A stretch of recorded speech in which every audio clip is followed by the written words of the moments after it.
بتحب الموتوسيكلات بس لسه ما تعرفش حاجة عن الموتوسيكل الاباتشي الار تي ار ال 160 من شركة تي في اس؟ فانت فايتك كتير قوي. اعمل سيف للفيديو، تعالى هفرجك على واحد من احلى وانجح الموتوسيكلات اللي نزلت مصر في الفئة المتوسطة وفي نفس الوقت بشكل رياضي مفيش زيه يعتبر في السوق. اللي معانا النهارده اسمه تي في اس اباتشي ار تي ار 160.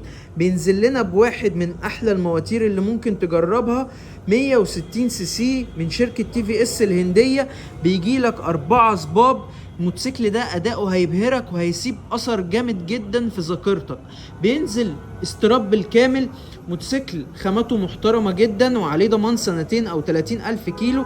هنتكلم عن حاجاته واحدة واحدة. واول حاجة هو الكشاف الامامي بيجي باضاءة هالوجين، بس اضاءة قوية جدا واشارات هالوجين مع عداد ديجيتال بيبين لك كل تفاصيل اللي انت محتاجها، زي الار بي ام والحساس بتاع البنزين بيبين لك كل تفاصيله.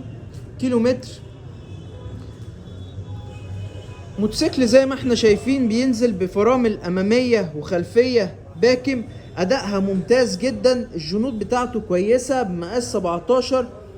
الفرامل بجد حقيقي من اقوى الفرامل اللي انا جربتها. شركة تي في اس بتحب تعمل الحاجة بمحبة وبخامات محترمة جدا.